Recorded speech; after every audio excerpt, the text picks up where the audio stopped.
அதாவது இந்த கிராம உதவியாளர் வில்லேஜ் அசிஸ்டன்ட் ஜாபுக்கு பார்த்தீங்கன்னா மொத்தமாக 14 மாவட்டங்களுக்கு ஆன்லைன் மூலமாக நோட்டிஃபிகேஷனும் அப்ளிகேஷன் ஃபார்மும் வெளியிட்டிருக்காங்க. ஸோ அது எந்தெந்த மாவட்டங்களுக்கு இந்த நோட்டிஃபிகேஷன் அப்ளிகேஷன் ஃபார்ம் வெளியிட்டிருக்காங்க அப்படிங்கிறத ஃபர்ஸ்ட் நம்ம பார்க்க போகிறோம்.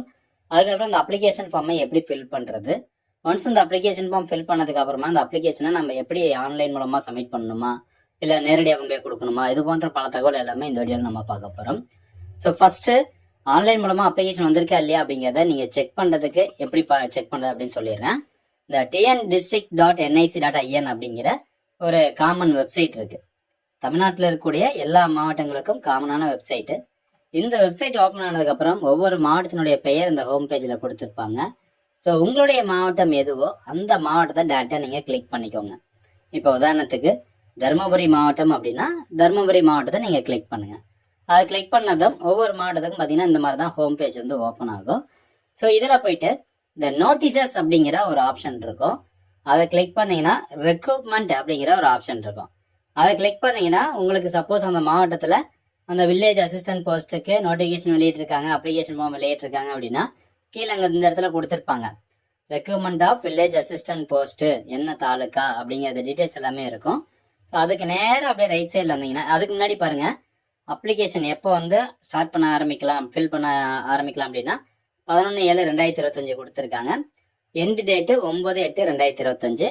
ஸோ இது ஒவ்வொரு மாவட்டத்துலையும் ஒவ்வொரு தாலுக்கா வைஸாக வந்து மாறுபடுது. அதனால உங்களுடைய மாவட்டத்துக்கான டீட்டெயில்ஸை நீங்கள் ஆன்லைன் மூலமாக செக் பண்ணுங்கள். இது எந்த மாவட்டம் அப்படின்னா திருப்பூர் மாவட்டத்துக்கு நான் வந்து ஒரு உதாரணத்துக்காக உங்களுக்கு காமிச்சிட்டு இருக்கேன். அப்படியே லாஸ்ட் காலம்ல வந்தீங்கன்னா வியூ அப்படின்னு இருக்கும். வியூ அப்படிங்கிறது என்னன்னா அந்த நோட்டிஃபிகேஷன் அறிவிப்பு. ஸோ அதை நீங்கள் பார்க்கறதுக்கு வியூ அப்படிங்கிறத கிளிக் பண்ணுங்கள். அதை கிளிக் பண்ண உடனே உங்களுக்கு இப்படி வந்து ஓப்பன் ஆகுது. திருப்பூர் மாவட்டத்தை பொறுத்த வரைக்கும் இந்த மாதிரி டைப்பில் வந்து ஓப்பன் ஆகுது. ஸோ இதில் வந்து கொடுத்துருப்பாங்க எவ்வளோ சம்பளம், எந்த தேதியிலேருந்து எந்த தேதிக்குள்ள அப்ளை பண்ணணும், நேர்முக தேர்வு நாள் எப்போ. ஸோ இதெல்லாம் டீட்டெயில்ஸும் இதில் வந்து கொடுத்துருப்பாங்க. எவ்வளோ வேகன்சி இருக்குது அப்படிங்கிறது எல்லாமே இருக்கும். எல்லாம் தமிழில் தான் கொடுத்துருப்பாங்க, நீங்கள் படித்து பார்த்துக்கோங்க.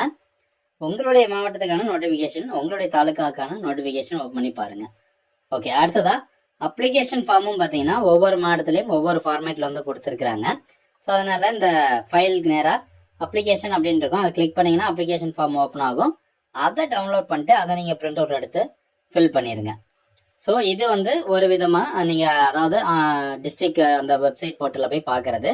இதே ஒரு சில மாவட்டங்களுக்கு வந்து பார்த்தீங்கன்னா டைரெக்டாக அந்த ஹோம் பேஜில் நோட்டீசஸ் அப்படிங்கிறத கொடுக்காம, இப்போ உதாரணத்துக்கு இந்த ஒரு மாவட்டத்தை எடுத்துக்கோங்களேன். சரி, இதில் வந்து கரெக்டாக கொடுத்துருக்காங்க.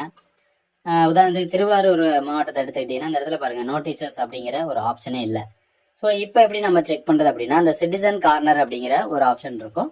அதில் பார்த்தீங்கன்னா நோட்டீசஸ்ன்னு இருக்கும். அதுக்கு நேராக ரெக்ரூட்மெண்ட் அப்படிங்கிற ஆப்ஷனை கிளிக் பண்ணி அந்த நோட்டிஃபிகேஷன் வந்திருக்கா அப்படிங்கிறத செக் பண்ணுங்க. அதே மாதிரி இன்னும் ஒரு சில மாவட்டங்கள்ல வந்து பார்த்தீங்கன்னா அந்த மோர் அப்படிங்கிற ஒரு ஆப்ஷனுக்குள்ள இருக்கும். அதுக்குள்ள போயிட்டீங்கன்னா நோட்டீசஸ் அப்படிங்கிறது இருக்கும். அதை செக் பண்ணிட்டு அதை கிளிக் பண்ணி கூட நீங்கள் நோட்டிஃபிகேஷன் வந்திருக்கா அப்படிங்கிறத செக் பண்ணி பார்க்கலாம். ஓகே, ஃபர்ஸ்ட் உங்களுடைய மாவட்டம் எதுவோ அந்த மாவட்டத்தில் டேட்டா போய் செக் பண்ணுங்க. இப்போ எந்தெந்த மாவட்டங்களுக்கு நோட்டிஃபிகேஷனும் அப்ளிகேஷன் ஃபார்ம் வெளியிட்டிருக்காங்க அப்படிங்கிறத பார்க்கலாம். ஃபர்ஸ்ட் ஒன் செங்கல்பட்டு மாவட்டம்.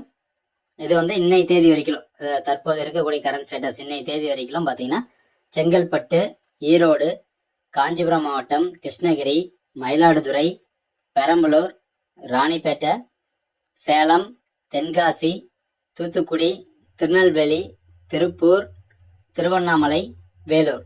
ஸோ இந்த 14 மாவட்டங்களுக்கு நோட்டிஃபிகேஷன் வெளியிட்டாங்க. அப்ளிகேஷன் ஃபார்மும் பார்த்தீங்கன்னா ஆன்லைனில் இருக்குது.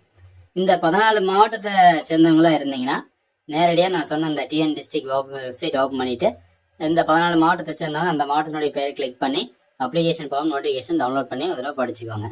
இப்போ அந்த அப்ளிகேஷன் ஃபார்மில் எந்த மாதிரி டீட்டெயில்ஸ் கேட்குறாங்க அப்படின்னு பார்க்கலாம். உங்களுடைய பாஸ்போர்ட் சைஸ் ஃபோட்டோ, ரீசெண்டாக 3 மாதத்துக்குள்ளே எடுத்த பாஸ்போர்ட் சைஸ் ஃபோட்டோ, அந்த ஃபோட்டோனுடைய பேக்ரவுண்டு ஒயிட் கலரில் இருக்கிற மாதிரி பார்த்துக்கோங்க. ஃபஸ்ட்டு அப்ளிகனுடைய பெயர், அப்புறம் அப்ளிகனுடைய தந்தை அல்லது கணவரின் பெயர், முகவரி, பிறந்த தேதி, வயது, ஜெண்டர் பாலினம், அதே மாதிரி ஜாதி மற்றும் உட்பிரிவு. ஸோ கம்யூனிட்டி சர்டிஃபிகேட்டில் என்ன இருக்கோ அதை அப்படியே எழுதிக்கோங்க. மாற்றுத்திறனாளி ஆம் எனில் ஆம் அப்படிங்கிறத கிளிக் பண்ணுங்கள். ஆம் அப்படின்னா அதுக்கான அடையாள அட்டையை நீங்கள் வந்து இந்த அப்ளிகேஷன் ஃபார்ம் கூட அட்டாச் பண்ணிடணும். ஆதரவற்ற விதவையாக இருந்தீங்க அப்படின்னா ஆம் அப்படிங்கிறத டிக் பண்ணிவிட்டு அதுக்கான டாக்குமெண்ட் நீங்கள் அட்டாச் பண்ணணும். முன்னாள் இராணுவத்தினராக இருந்தீங்க அப்படின்னா ஆம் அப்படிங்கிறத செலக்ட் பண்ணிட்டு அதுக்கான டாக்குமெண்ட். பணியிடம் கோரும் கிராமம், எந்த கிராமத்தில் அவங்க அந்த தாலுக்காவில் எந்த கிராமத்தில் வேகன்சி போட்டிருக்காங்களோ அந்த கிராமத்தினுடைய பெயர் இந்த பாக்ஸில் எழுதிக்கோங்க. தென் நெக்ஸ்ட் பார்த்தீங்கன்னா அட்ரஸ், இருப்பிட மாவட்டம். நேட்டிவிட்டி சர்டிஃபிகேட் கண்டிப்பாக வேணும். இருப்பிட சான்றிதழ் வந்து அப்ளை பண்ணி வாங்கிக்கோங்க. அந்த சான்றிதழில் எந்த இருப்பிட மாவட்டம் கொடுத்துருக்கோ அந்த மாவட்டம், இருப்பிட வட்டம், அதே மாதிரி கிராமம். அதுக்கப்புறம் உங்களுடைய கான்டாக்ட் டீட்டெயில்ஸ், மொபைல் நம்பரு, கண்டிப்பாக இமெயில் ஐடி கொடுத்துருங்க. கல்வி தகுதி குறைந்தபட்சம் 10ஆம் வகுப்பு தோல்வி, அதாவது 10ஆம் வகுப்பு பாஸ் பண்ணவங்களும் அப்ளை பண்ணலாம், ஃபெயில் ஆனவங்களும் அப்ளை பண்ணலாம் அப்படிங்கிறது தான் இந்த ஒரு நோட்டிஃபிகேஷனுடைய முக்கியத்துவம். அதுக்கப்புறம் பார்த்தீங்கன்னா ஓட்டுநர் திறன் வந்து கேட்டிருக்காங்க. டிரைவிங் ஸ்கில், மிதிவண்டி உங்களுக்கு ஓட்ட தெரியும் அப்படின்னா ஆம். அதே மாதிரி இருசக்கர மோட்டார் வாகனம் ஓட்டும் திறன் இருந்தால் ஆம். இது வந்து கீர் வண்டியா வித்தவுட் கீர் அதெல்லாம் கிடையாது. உங்களுக்கு 2 வீலர் ஓட்ட தெரிஞ்சாவே ஆம் அப்படிங்கிறத செலக்ட் பண்ணிக்கோங்க. நெக்ஸ்ட் ஓட்டுநர் உரிமை எண், டிரைவிங் லைசன்ஸ் இருந்ததுன்னா டிரைவிங் லைசன்ஸ் நம்பரு, அந்த டிரைவிங் லைசன்ஸ் எப்போ எக்ஸ்பைரி ஆகுது அந்த டேட் மட்டும் இந்த பாக்ஸில் கொடுத்துருங்க.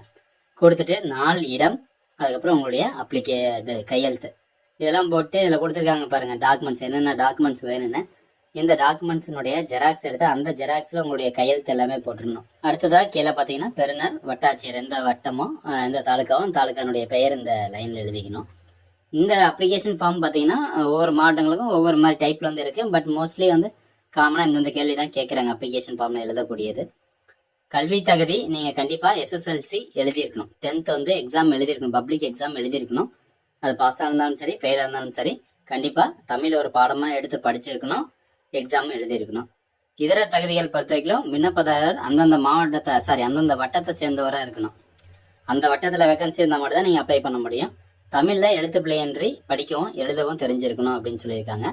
குறைந்தபட்ச வயது வரம்பு எல்லாமே இதில் கொடுத்துருக்காங்க. அதே மாதிரி நோட்டிஃபிகேஷனையும் கொடுத்துருப்பாங்க, பார்த்துக்கோங்க. ஸோ இவ்வளோதான் ஃப்ரெண்ட்ஸ் அப்ளை பண்ணக்கூடிய ப்ராசஸ். ஓகே, இப்போ வந்து நீங்கள் அப்ளிகேஷன் ஃபார்ம் எழுதிட்டீங்க, அதில் கேட்டக்கூடிய டாக்குமெண்ட்ஸ் எல்லாமே ஜெராக்ஸ் எடுத்துட்டீங்க, அதில் கையெழுத்து போட்டீங்க. இந்த அப்ளிகேஷன் ஃபார்மை நேரடியாக உங்களுடைய தாலுக்கா எதுவோ அந்த தாலுக்காவில் நேரடியாக கொண்டு போய் கொடுக்கலாம், அல்லது நீங்கள் ரெஜிஸ்டர் போஸ்ட் மூலமாக அந்த தாலுக்கானுடைய அட்ரஸ்க்கு வந்து அனுப்பி வைக்கலாம். ஸோ ஃப்ரெண்ட்ஸ் இவ்வளோதான் அப்ளை பண்ணக்கூடிய ப்ராசஸ். இது தற்போது வரைக்கும் 14 மாவட்டங்களுக்கு ஆன்லைன் மூலமாக அப்ளிகேஷனும் நோட்டிஃபிகேஷனும் வெளியிட்டிருக்காங்க. உங்களுக்கு சப்போஸ் உங்களுடைய மாவட்டத்துக்கு என்ன ஆன்லைன் மூலமாக வரல அப்படின்னா நேரடியாக அந்த உங்கள் பகுதியில் இருக்கக்கூடிய தாலுகா ஆஃபீஸில் போய் கேளுங்க, அவங்க வந்து இன்ஃபர்மேஷன் சொல்லுவாங்க. அல்லது எம்ப்ளாய்மெண்ட் ஆஃபீஸில் போய் கேளுங்க, அவங்க இன்ஃபர்மேஷன்ஸ் வந்து சொல்லுவாங்க. மேற்கொண்டு இன்னும் வேறு இதர மாவட்டங்களுக்கு வந்து அப்டேட் பண்ணாங்க அப்படின்னா டெய்லி நம்ம சேனலில் வீடியோ அப்லோட் பண்ணுறோம். மறக்காமல் இந்த இன்ஃபர்மேஷன் நிறைய பேருக்கு ஷேர் பண்ணுங்கள். மீண்டும் அடுத்த ஒரு நல்ல பதிவில் சந்திக்கலாம். நன்றி, வணக்கம்.